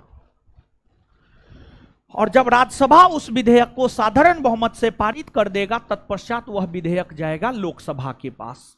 लोकसभा को भी उसे साधारण बहुमत से पारित करना होगा और जब लोकसभा भी उसे साधारण बहुमत से पारित कर देगा तत्पश्चात यह जाएगा राष्ट्रपति के पास और जब यह विधेयक राष्ट्रपति के पास जाएगा तो राष्ट्रपति उस पर हस्ताक्षर करेगा और राष्ट्रपति उस पर हस्ताक्षर करने के लिए बाध्य है और राष्ट्रपति उस पर हस्ताक्षर करने के लिए बाध्य इसलिए है क्योंकि यह विधेयक राष्ट्रपति के पूर्व अनुमति से आया हुआ होता है। तो नए राज्यों के निर्माण संबंधी विधेयक राष्ट्रपति के पूर्व अनुमति से आए हुए होते हैं। यही वजह है कि उस विधेयक पर अनुमति देने के लिए राष्ट्रपति बाध्य होते हैं और फिर जैसे ही राष्ट्रपति का अनुमति मिल जाता है वैसे ही नए राज्य का निर्माण हो जाता है। जैसे ही राष्ट्रपति का अनुमति मिल जाता है वैसे ही नए राज्य का निर्माण हो जाता है। यहां पर एक बात गौर करने वाली है और जो गौर करने वाली बात है वह यह है कि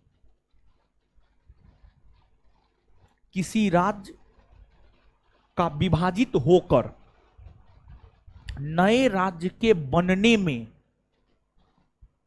वर्तमान राज्य की भूमिका नगण्य होती है, ना के बराबर होती है। मतलब एग्जाम्पल यह है, अगर उत्तर प्रदेश का विभाजन कर नया राज्य बनाया जाना है तो उसमें वर्तमान के उत्तर प्रदेश राज्य की विधानसभा का भूमिका नगण्य है, भूमिका नगण्य है, ना के बराबर है, ना के बराबर है। नए राज्य का निर्माण करना संसद के हाथ में है, पार्लियामेंट के हाथ में है, संसद के हाथ में है। इस बात पे गौर करना है। तो ये जो है अभी जो हमने आपको बतलाया है ये राज्य निर्माण की प्रक्रिया है, ये राज्य निर्माण की प्रक्रिया है। और अगर भारत की संसद चाह ले तो किसी भी राज्य को विभाजित किया जा सकता है। जैसे जब आंध्र प्रदेश का विभाजन कर तेलंगाना का गठन किया जा रहा था तो आंध्र प्रदेश की जो विधानसभा थी उस समय की काफी विरोध किया, लेकिन इसके बावजूद जब आंध्र प्रदेश का विभाजन होकर के तेलंगाना का गठन किया जा रहा था तो संसद भवन में मिर्ची वाला जो स्प्रे होता वो सब छीटा गया था, मतलब विवाद खड़ा करने के लिए। लेकिन फिर भी आंध्र प्रदेश का विभाजन हुआ और तेलंगाना बनकर रहा। जैसे जब बिहार का विभाजन होना था और झारखंड बनना था तो उस समय लालू जी का राज था बिहार में 2000 ईस्वी के आसपास, तो वो सिंपैथी लेने के लिए, सहानुभूति लेने के लिए गांधी जी जो नारा दिए थे, गांधी जी के तर्ज पर ही लालू यादव नारा दिए थे, झारखंड का विभाजन, बिहार का विभाजन हमारी लाश पर होगा, बिहार का विभाजन हमारी लाश पर होगा। जबकि वो पढ़े लिखे हैं और पटना यूनिवर्सिटी के छात्र हैं, पॉलिटिकल साइंस ही उनका विषय रहा है। उनको पता था ये बात कि हम कुछो कर ले बिहार का विभाजन तो हो कर रहेगा, लेकिन एक सिंपैथी लेने के लिए लोगों से यह नारा जो है उनके द्वारा दिया गया था। तो नए राज्य के बनने में संसद की भूमिका होती है। राज्य के विधानमंडल की भूमिका नगण्य होती है, राज्य के विधानमंडल की भूमिका नगण्य होती है। और नए राज्य का निर्माण अनुच्छेद 3 के तहत ही होता है। समझ गए? इसके बाद आगे है अनुच्छेद 4। लेकिन अनुच्छेद 4 बताने से पहले एक बात, परीक्षा के लिहाज से जो अभी बताए हैं उसमें परीक्षा के लिहाज से जो जरूरी है, जैसे पूछा जाता है निम्न में कौन ऐसा विधेयक है जो राष्ट्रपति के पूर्व अनुमति से आता है या पूर्व अनुमति से नहीं आता है, तो नए राज्यों के निर्माण संबंधी विधेयक जो होते हैं यह राष्ट्रपति के पूर्व अनुमति से आता है। और दूसरी बात, नए राज्यों के निर्माण संबंधी विधेयक राष्ट्रपति के पूर्व अनुमति से आते हैं, इसी वजह से इस पर मंजूरी देने के लिए राष्ट्रपति बाध्य होता है। तो ये जो दो बात है। और तीसरी बात, नए राज्यों के निर्माण संबंधी विधेयक को संसद के दोनों सदनों में से किसी भी सदन में रखा जा सकता है। नए राज्यों के निर्माण संबंधी विधेयक को संसद के दोनों सदनों में से किसी भी सदन में पहले रखा जा सकता है। जरूरी नहीं है कि पहले लोकसभा में ही रखा जाए, और यह भी जरूरी नहीं है कि पहले राज्यसभा में ही रखा जाए। इन बातों को क्लियर कट वे में आप याद रखने का प्रयास कीजिएगा। इसके बाद आगे है अनुच्छेद 4। अनुच्छेद 4 क्या कहता है समझिएगा। अनुच्छेद 4 यह कहता है कि अनुच्छेद 2 और अनुच्छेद 3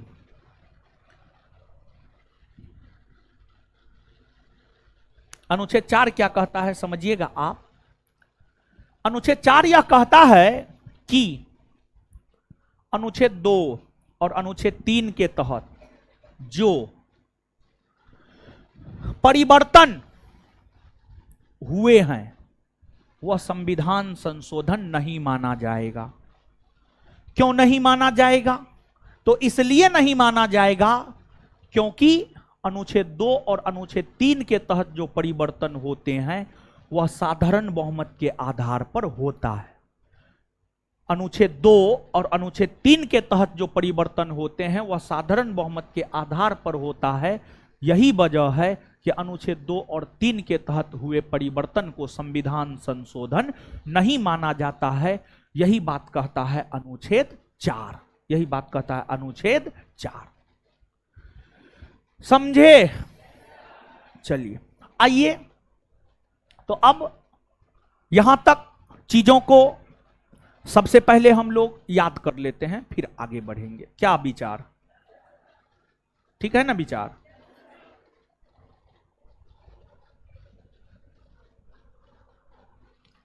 बताइए अनुच्छेद 1 क्या कहता है? इंडिया अर्थात भारत राज्यों का। अनुच्छेद 1 क्या कहता है? भारत क्या है? भारत क्या है?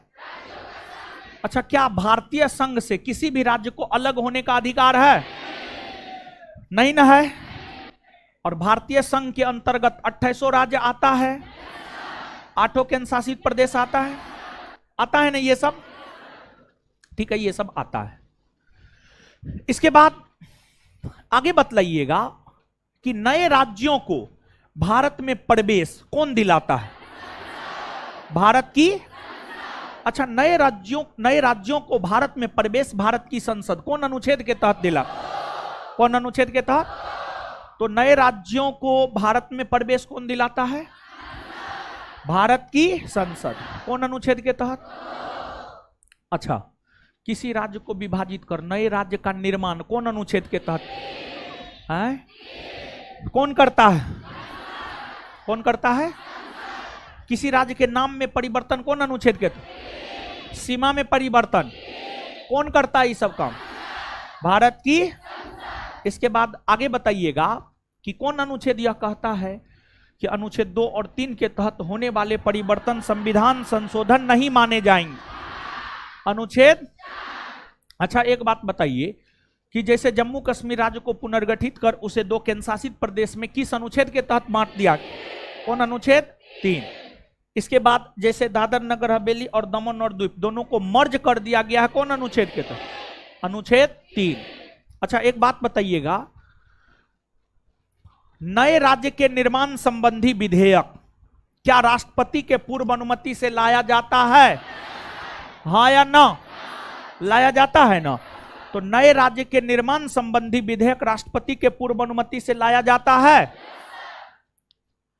दूसरी बात बताइएगा, नए राज्य के निर्माण संबंधी विधेयक सबसे पहले कौन सदन में रखा जाता? लोकसभा में, राज्यसभा में, किसी भी सदन में ना है? तो नए राज्य के निर्माण संबंधी विधेयक को सबसे पहले कौन सदन में रखा जाए? किसी भी सदन में ना, किसी भी सदन में ना। चलिए ठीक है। इसके बाद आगे बताइएगा, नए राज्य के निर्माण संबंधी विधेयक पर राष्ट्रपति अनुमति देने के लिए बाध्य है?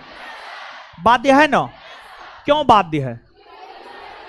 क्योंकि यह विधेयक राष्ट्रपति के पूर्व अनुमति से आया है। क्योंकि यह विधेयक राष्ट्रपति के पूर्व, तो नए राज्यों के निर्माण संबंधी विधेयक पर राष्ट्रपति अनुमति देने के लिए बाध्य है। क्यों बाध्य है? क्योंकि यह विधेयक राष्ट्रपति के, समझे बात को? अनुच्छेद 4 तक जो है अब आप पढ़ लीजिएगा। अब आइए, बायोलॉजी में कौन चैप्टर चल रहा है जी? आज खत्म हो जाएगा? खत्म हो गया? आज से 8 शुरू होगा।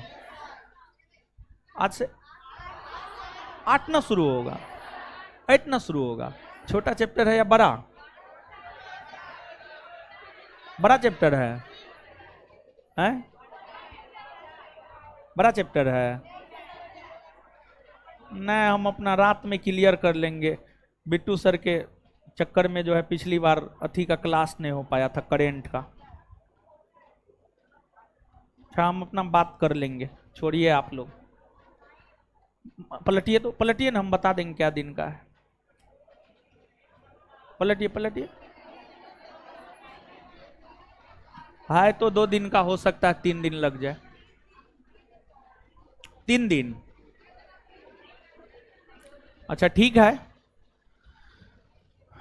तो कल जो है, पिछला शनिवार जो है मेन बारिश था, बारिश बहुत जोर से हो रहा था। उसी टाइम में 3 बजे मेन बारिश हो रहा था। लेकिन इस शनिवार हम आज राते में क्लियर कर लेंगे। अगर सर कल क्लास नहीं लेंगे, सर बोले थे कि पिछले शनिवार को हम क्लास लेंगे, तो हमारे दिमाग में ही था कि जो है हमको तो 5 बजे से लेना है, तो हम भी कहीं निकल गए थे, तो उस चक्कर में जो है क्लास नहीं हो पाया आपका। लेकिन कल ऐसा नहीं होने देंगे। तो अब होमवर्क क्या दिए थे बताइए?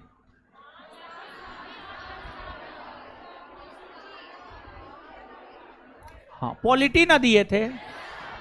अब सुनिए, अगला जो होमवर्क है आपका, चैप्टर नंबर 6 बायोलॉजी के ऑब्जेक्टिव तक होने गया है, होने गया है। 7 में कितना क्वेश्चन है देखिए तो? 119, 147, 127, 127,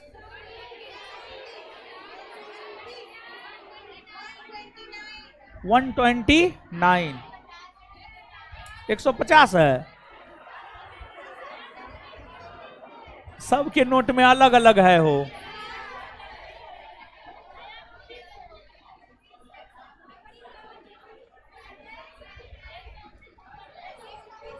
एक 129।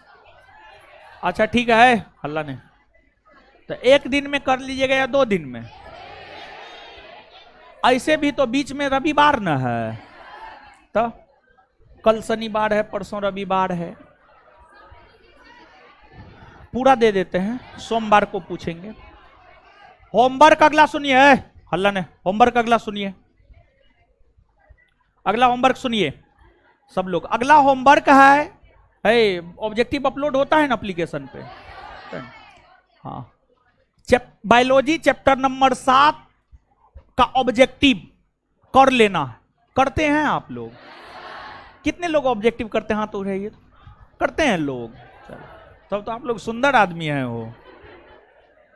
चलिए, तो होमवर्क दे दिए हैं, बायोलॉजी चैप्टर नंबर 7 का ऑब्जेक्टिव करके आना है सोमवार को। सोमवार के लिए यही होमवर्क है। दीजिए तो होमवर्क दीजिए, कल का पूछते हैं। पूछ रहे हैं होमवर्क अब, दीजिए। हे लड़का लोग, हे टकलू आइए तो। अच्छा रुकिए ना पूछेंगे। हे टकलू आइए, लड़की के पीछे, हाँ आइए। हे हल्ला काय कर रहे हैं?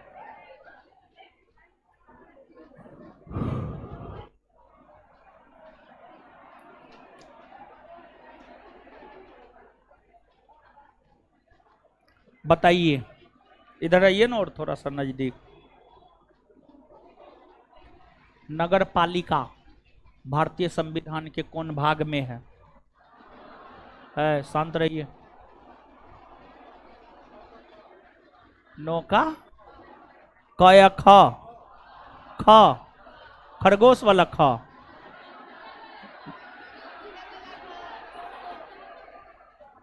कौआ वाला क। आप ख बोले हैं, ख न बोले हैं आप, ख बोला है, खरगोश वाला ख बोला है। गलत है। लोक सेवा आयोग को लेकर प्रावधान कौन भाग में है?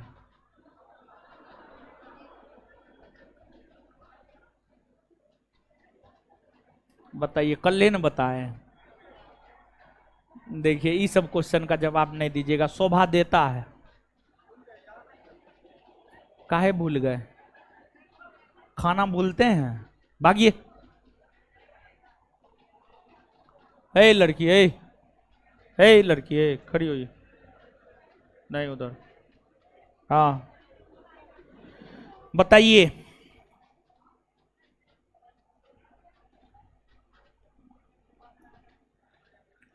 दसवीं अनुसूची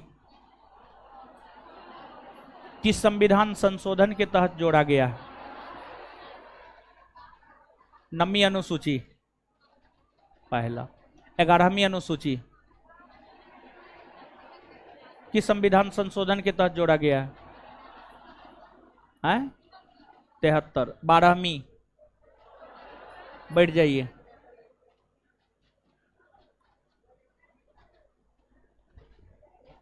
हे लड़की, खड़ी होइए। उधर उधर, हाँ। नेपाली मणिपुरी कोंकणी को किस संविधान संशोधन के तहत राजभाषा का दर्जा दिया गया है? 71वां बोले हैं? क्या बोल रहे हैं? 71वां है? मैथिली डोगरी बोडो संथाली को किस संविधान संशोधन के तहत है? मैथिली डोगरी बोडो संथाली को किस संविधान संशोधन के तहत संवैधानिक दर्जा दिया गया? 71वां है? बैठिए। ए लड़की, काला दुपट्टा, अरे काला, हाँ हाँ। तीसरी अनुसूची, इधर इधर मुंह इधर कीजिए, ठीक है? यहाँ आइए, इधर यहाँ।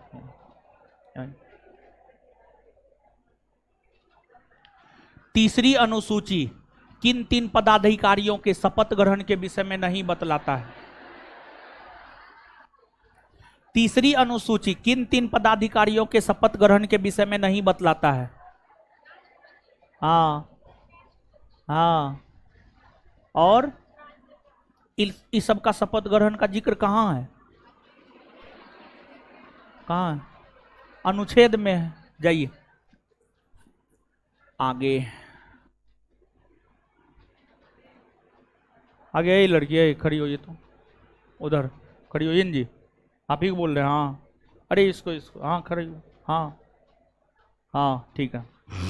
जोर से बोलिए, कुछ भी बोलिए, नहीं तो इधर आइए। शांत रहिए, आप लोग क्वेश्चन पूछने दीजिए। हम पढ़ाते जा रहे हैं, ये सब याद नहीं रखेगी तो कैसे होगा?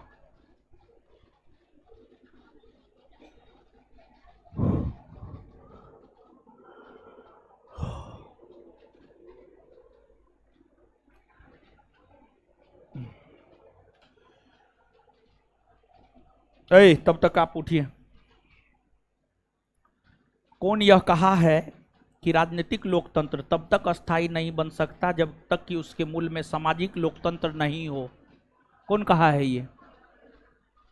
क्वेश्चन सुने हैं? फिर से सुनिए। किसने यह कहा है राजनीतिक लोकतंत्र तब तक अस्थायी नहीं बन सकता है जब तक कि उसके मूल में सामाजिक लोकतंत्र नहीं हो? ये स्टेटमेंट है। ये स्टेटमेंट कौन दिया है? कौन दिया है ये स्टेटमेंट?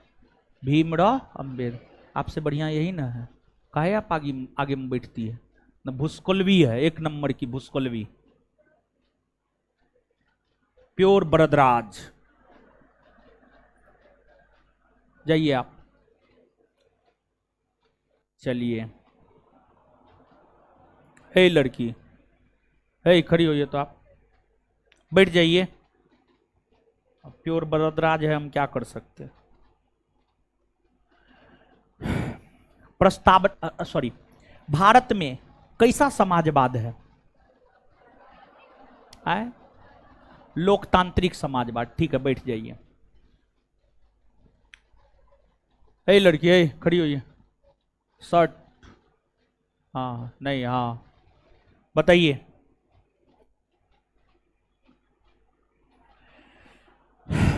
संविधान के प्रस्तावना को लेकर किसने यह कहा है कि यह हमारे दीर्घकालिक सपनों का विचार है?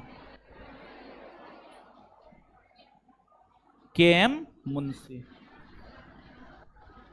मारेंगे नहीं एक झापर, मुंह टूट जाएगा। के.एम. मुंशी। पढ़ती उड़ती ना है जी?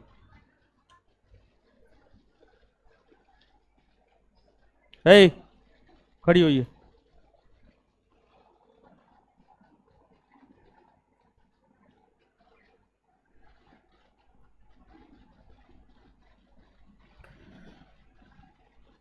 किस केस में सुप्रीम कोर्ट ने प्रस्तावना को संविधान की मूल आत्मा, शाश्वत और अपरिवर्तनीय बतलाया?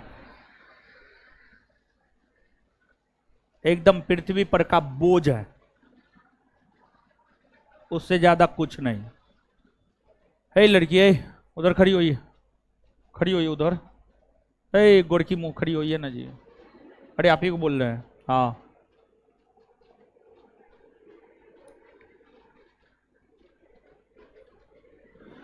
संविधान को पवित्र दस्तावेज किसने कहा है?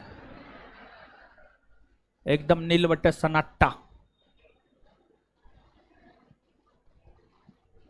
मुंह से आवाजों तक नहीं निकलता है। पढ़ती उड़ती नहीं है जी? है? पढ़ा उड़ा कीजिए आप लोग। है लड़की, है शर्ट, खड़ा होइए, खड़ा होइए। हाँ, अरे उधर आप तो शर्ट पहने हैं आप तो ये नहीं पता है क्या पहने हैं। सलवार सूट पहनी हुई है, शर्ट वाली को खड़ा किए तो ये खड़ा हो गई है। हाँ,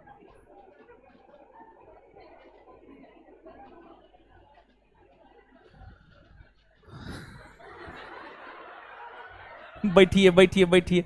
आप शर्ट कहाँ पहने हुए हैं? बैठिए। अच्छा रुकिए न, पूछेंगे आपसे, क्वेश्चन पूछेंगे, बोलिए।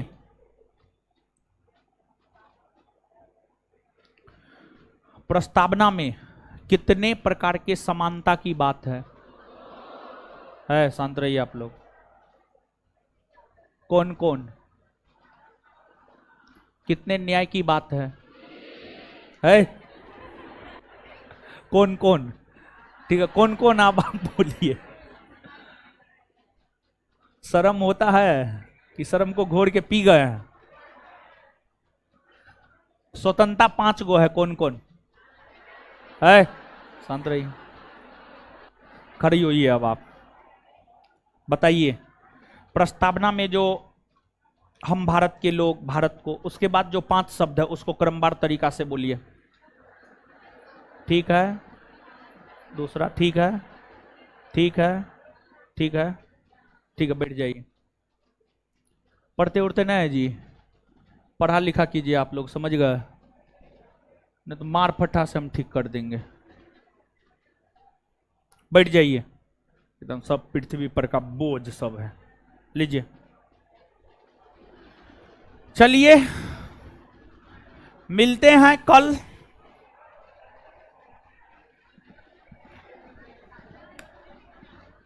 होमवर्क तो दे ही दिए हैं।